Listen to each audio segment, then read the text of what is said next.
Thanks for listening to Mike Douglas, Michigan's retirement coach. We don't at all, at any level, like to encourage anybody to follow headlines as far as our financial and retirement futures go. However, one of the headlines that we cannot ignore is where Social Security is headed. Now, I will say there's all different kinds of headlines about what's going to happen. Also, we are not here to fearmonger on any level. We're here to encourage and empower you with information about what you can do. Be proactive, not reactive. Yes. But with all that said, Mike, this is Mike Douglas, certified financial planner, Michigan's retirement coach. I'm Heather Branch, here to ask Mike the questions that we all have because of the headlines that we see. The internet clickbait, the financial 24-hour news cycle puts things in our head. So we want to clarify and help you really understand what's happening. What is undoubtedly happening, it's on, if you go look up your Social Security statement, there is a little disclosure on the statement now saying if nothing changes, Social Security will run out of money. I think that the current, did they have an actual date on the Social Security's statements, or they just say within a certain time? They said 2034 for a long time. Well, and then they changing. stopped sending out statements. Yeah, they stopped sending out statements. You have to download it. It's digital. Yeah. It's digital. Well, apparently that date is getting less. It's coming down. We have less time as it would turn out. I remember when I first started in the industry, it was 2041. Okay. Like they were like, oh, and this is like 12 years ago? Yeah. 12 years ago, they were saying 2041. Well, in 12 years, it's come down almost a decade. Yeah. And there was 2037, 2039, then 2037, then 35, then 34. So this new report is warning that the program's trust fund will become insolvent by now 2032, which is 2 years earlier than previous predictions that most of us heard. If that happens, beneficiaries will face an immediate 24% cut in benefits.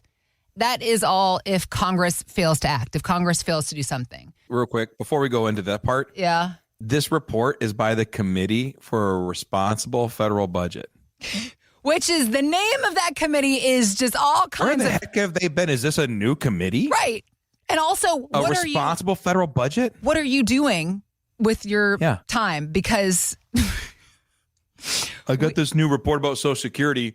That's the least of our concerns. Like, there's so many big issues with the responsible... But go ahead. That's another podcast altogether. Let's Committee dive for Responsible into that Federal another Budget. Conversation. Tell me more. Getting Mike fired up today, guys. What the heck are we doing? So you and I do believe, we talked about this before, we just don't know what it's going to be. Congress is going to do something. They're not going to let Social Security become insolvent, but it will change how we get benefits. There are likely to be cuts in some way, shape, and form. What will that look like? We don't know. So in the meantime, let's talk about what we can do, because for a lot of people, Social Security is or will be their only form of guaranteed income. Pensions have, for a lot of people, gone away. So they have their savings, they have Social Security, maybe they've got dividend stocks, they have different ways, but Social Security is the one guaranteed income that they have. What can we do to help protect ourselves and replace the benefits if they are cut? That's a great question. So there's, to your point of, is it actually going to run out of money? Well, no, because we've shown that we'll just print more and we will make it up somehow and we'll sell debt to somebody else. The biggest thing to know is that the largest voting demographic is senior citizens all the time. Yep. And especially if you look at people 50 plus, it's the lion's share of voters. So what politician wants to go out there in what is now 7 years and say, heads up, largest voting base we have, you're getting a 24% pay cut. That's a quick way, back to Kansas, right? Like, you will not get reelected, you will not get voted back in, or you will lose the election. Yep. So they will do something, but the something will not be good for the economy as a whole. There's nothing they can do to fund this that they should have done years ago. One great point by David Friedberg, he was talking about the fact that they should have invested the money not in treasuries, because they took the Social Security fund over the last 50 years. Yeah. They bought treasuries from themselves. Yeah. Which is, again, Committee for a Responsible Federal Budget. If you could weigh in on if this. If you're listening. Yeah. The OASDI. Please leave your thoughts in the comments section below. Oh, my God. Yeah, the fund bought treasuries from the government. Yeah. At a low fixed rate. Yeah. If they had instead invested it in the S&P 500, right, which would then just support the overall economy a whole lot, it would bump up the returns of the S&P 500, and there'd be way more money in this trust fund than what there is now. But that's history. It should have been done. Too late to apologize, right? Like, we got to go. So now we're 7 years out. They're going to do something. Mm-hmm. But I don't want to live my life trusting that the government will do right by me in a couple years. Oh, come on. Don't we all think that? Now, Nobody. Again, who can we put our trust in? The Committee for Responsible Federal Budget. This is never going to die. This committee is on your it list. You want to know who these people are. Oh, yeah, absolutely. And I'd like to see a job description. But at the end of the day, we have to live our life. We talk about this all the time. How do I deal with the fact that the Fed's cutting rates? How do I deal with the fact that the market can crash? How do I deal with the fact that inflation's high? How do I deal with taxes? Yeah. How do I deal with all these things? Congress is going to Congress. Senate's going to Senate. Mm-hmm. White House is going to White House. We have to deal with what's left. Everything rolls downhill. Yep. So what do we do with it? Well, if I'm living my retirement life, we look back to what it was 45, 50 years ago. Mm-hmm. It was you get your Social Security and you get your pension and you live off of that. Yeah.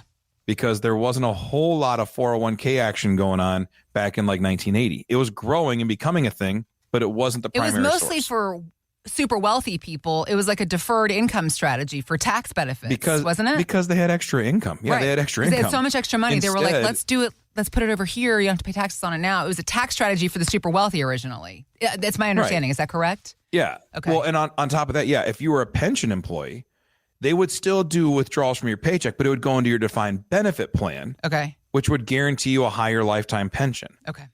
So companies started transitioning like post 1980, moving forward into defined contribution plans, which says, all right, now I'm going to put in 3%, you put in 3%, and you're on the hook for your own retirement. Because in 1980, 40% of Americans had a lifetime pension. Today, it's less than 7%. So pensions are disappearing.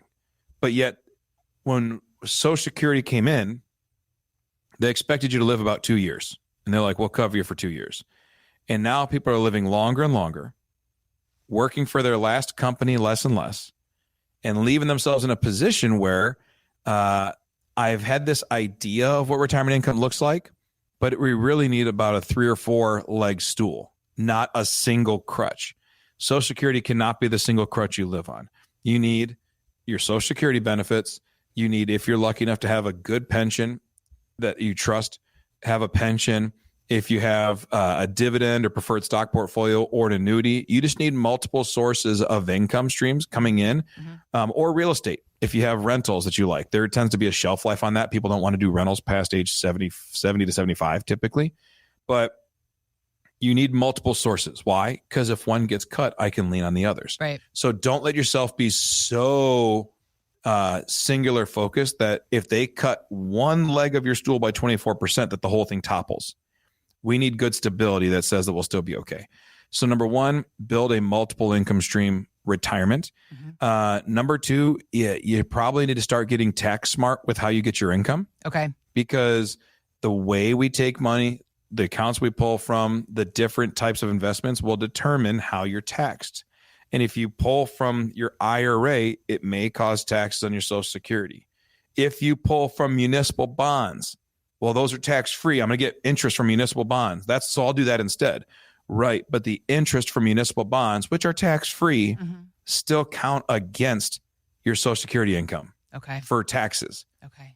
So that's something. And then we have all these different things that move and shake. Have a balanced portfolio, have an understanding of how taxes will affect you. You can't control Congress, but you can control how much you send to the IRS. There are ways to play the tax game and win. Right. Believe it or not, because how many people don't realize that there are ways to control your taxes in retirement? A lot of us just think we just got to take what we're given. Take that slap in the face. You don't have to stand there and take it. And we feel like the only way to dodge taxes is to be illegal or be ultra wealthy. Right. Right? Like that's what we think. That's right. The only way I can avoid these taxes is to either break the law or have $1 billion. Or be so wealthy that I can hire people to break the law for me. Right? Like that's what they think. But the reality is there are tax strategies that we use with people all the time. Yeah. High net worth, lower net worth, doesn't matter. Yeah. You still can choose, if you look at the next 25, 30 years of your life, here's what I'm expected to pay in taxes. Can I optimize it for my family, not for the government? Mm-hmm. So have that. I'd say the final thing is when you're creating your retirement paycheck, understand that you have to determine your comfort level with the risk inside of that. Mm-hmm. There's a lot of ways. I said there's multiple ways you can get it, right? But understand, like, so if you watch a real estate podcast, they're going to tell you get rentals. If you watch an insurance podcast, they're going to tell you get annuities. If you're going to watch a stock market or stock picker podcast and they're trying to sell you their stock picks, they're going to tell you use Wall Street. And I honestly think that none of them are wrong, but they're not all right. But they're in their silo. That's why we talk about all the time how you're a certified financial planner and also you're an independent fiduciary retirement firm at Life Plan Financial Design. You're not working for a big bank. You are here to show people multitude of options that they might have. Right. Well, I always laugh when like people say, can you believe this guy tried to sell me an annuity? Be like, well, did you check his licenses? He's insurance licensed. That's right. If I go to a Ford dealership and they say, I think you should buy a Ford truck, I'm not like, why didn't you sell How me dare a Chevy? you? Yeah. Right. Yeah. Like, what are you talking? It's like, that's who they work for. Right. But and maybe they're not being, a lot of people won't be clear. Some people won't be completely transparent at the beginning. Right. And then when you do happen to find the mechanic who's truly transparent or the car salesman who's truly transparent, you go, this is a diamond in the rough. I'll never go anywhere else. Why? Because that mechanic told me I didn't need to pay the extra fee. I should do this because it makes the most sense. Yeah. At that point, not only am I going to that mechanic, I'm taking my whole family with us. Yeah. Right. Like that's what we do. Yeah. Financially, there are strategies, a lot of strategies. Yeah. And most of them are pretty good. You got to figure out, do I want to go? I probably don't want to go all in on one or the other. What I need to do is balance them out, make it work for me and my family, and choose the one that I'm most comfortable with, because when the market crashes, and it will, when the market runs up, and it will, when inflation rises and inflation falls, when taxes go up, taxes go down, when Congresses, and when the committee for responsible financial budget tells us that there's problems ahead, I just want to know that my retirement is okay. That's what we do with a responsible plan. Yeah. We go through and say, get multiple sources of income, know the tax consequences, and be okay with the risk aligned with every single choice you're making. If you can have those three things, you can live a good retirement life doing the things you want to do, and the world can't take it away from you. Goals. What's Mike and his team? Goals of Mike and his team are to help you go through these things, figure out what your options are, and to present to you the multitude of options that you have available, not just in one silo of space. So as you see and hear news about Social Security or all the other things that we worry about how it could affect our retirement plan, rather than reacting to that, instead be proactive, figure out what your options are and how to implement them into a plan that works for you. MichigansRetirementCoach.com is our website and where you can start the conversation with Mike and his team, helping to get to work on income strategies for your future. We also have links posted in the show notes.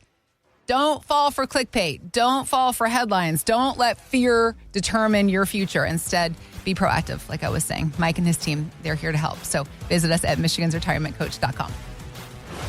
Thanks for listening to Michigan's Retirement Coach with Mike Douglas. To learn more, visit MichigansRetirementCoach.com. Michael Douglas is an investment advisor representative of Stewards Wealth Planning, LLC, a registered investment advisor. Financial professionals are not licensed in all 50 states. To find out if Michael Douglas is licensed in your state, please call 517-323-7526. Stewards Wealth Planning, LLC is not affiliated with nor endorsed by the Social Security Administration or any other government agency and does not provide legal or tax advice. Annuity guarantees rely solely on the financial strength and claims-paying ability of the issuing insurance company. By contacting us, you may be provided with information about insurance and annuity products offered through Michael B. Douglas, NPN number 9650939.